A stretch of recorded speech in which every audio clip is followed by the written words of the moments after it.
In this video, I am going to present the proof of the forwards direction of the Cauchy criterion. So recall that the Cauchy criterion says AN converges if and only if AN is a Cauchy sequence. And the significance of that is it gives us a way to prove that a sequence converges without needing to know its limit A. So if we are going to do the forward direction, that means we are proving that if we assume our sequence converges, then we should be able to show that our sequence is Cauchy. So I start with a convergent sequence, and here I've drawn my standard convergence picture. And I know that there is a way to choose my tail such that all the values in my tail are all in a specified epsilon neighborhood of A. And so all values in the tail are in this band.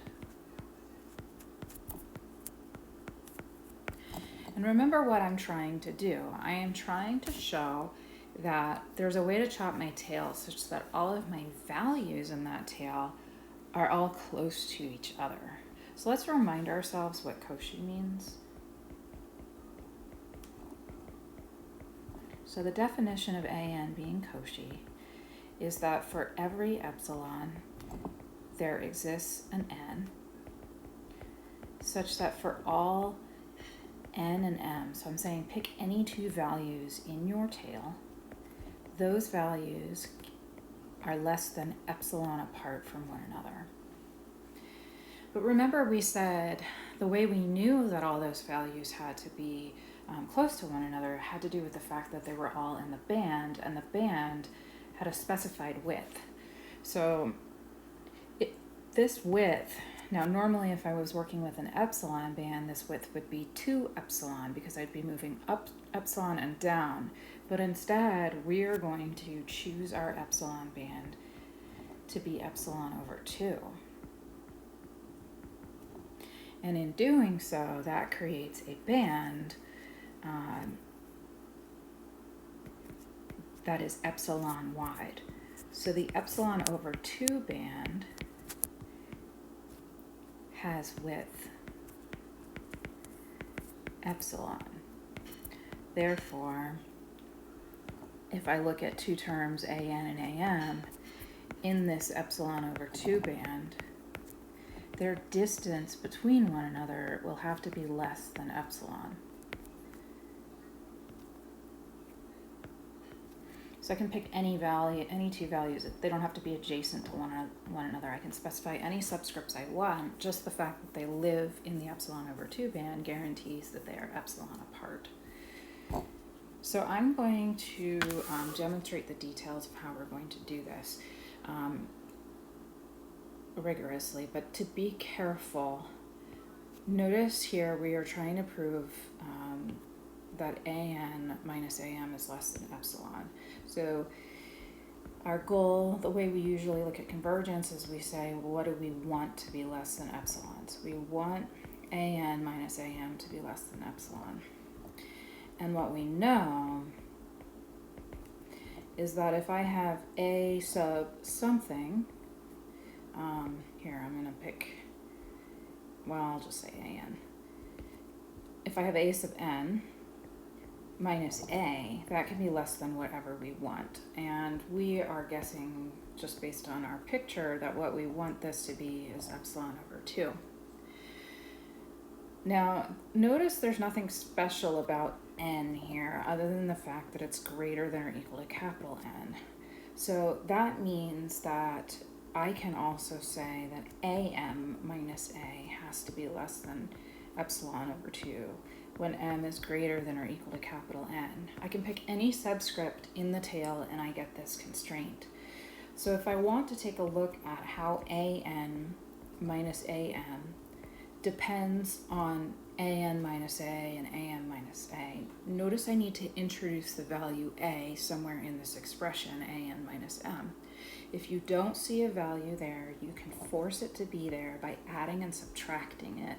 In this way, you don't change the value of the expression because you've really just added 0, but you have changed the way that it looks.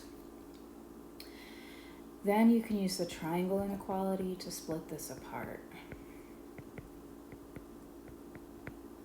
And notice that this second expression, I could take the difference in the opposite order since I'm doing absolute values, and then what I see is I get exactly my convergence expressions that allow me to say, well, AN and AM are both in my tail, and my tail was chopped to be the epsilon over 2 band, so putting that together, AN and AM can be at most, or have to be less than epsilon apart. So let's write up our proof. Now, to keep in mind how we write our proof, remember what we're doing. We're proving an implication. So if AN converges, then AN is Cauchy. So the overarching structure is I'm going to assume the hypothesis and I'm going to show the conclusion. After I assume my hypothesis that AN converges, to show the conclusion, I am going to be focusing on the precise definition of what it means to be Cauchy and demonstrating that that definition is satisfied. So here's our proof.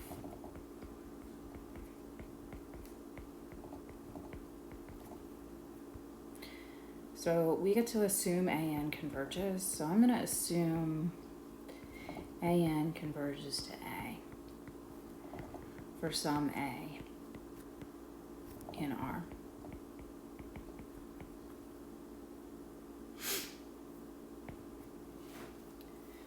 Now I'm going to switch gears and I'm going to start trying to demonstrate that the definition of Cauchy holds. So to do that, I'm proving for all epsilon. So I'm going to let epsilon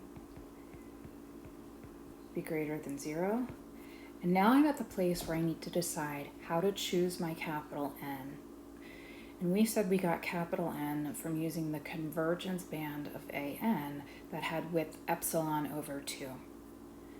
So since AN converges to A, and epsilon over 2 is just a positive real number,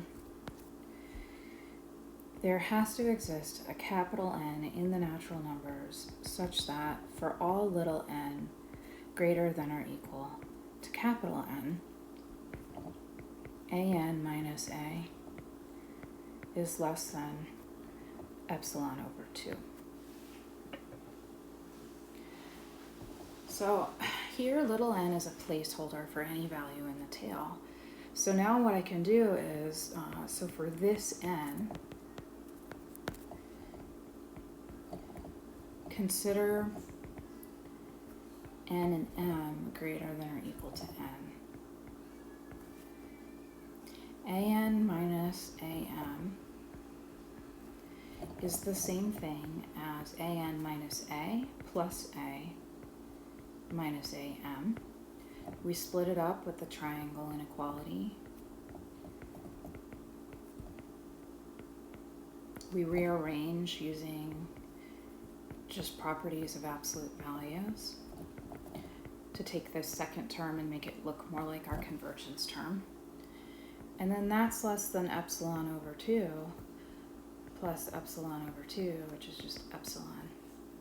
And note what we're using here is exactly the fact that n and m are both greater than or equal to capital N. So they both satisfy the epsilon over 2 constraint. And now what we've shown is that by definition, AN is Cauchy.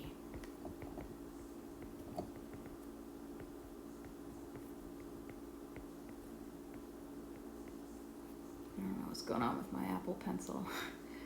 AN is Cauchy. And that's exactly what we wanted to show. And so that concludes the proof of the forward direction, which is arguably the easier direction to show because we know what A is, and we can use A to sort of anchor the rest of the terms in the tail close to A. When we go to prove the backwards direction, we're going to have to be a little bit more careful about how we anchor our values because we don't know what little a is, and we're going to have to find a candidate for it.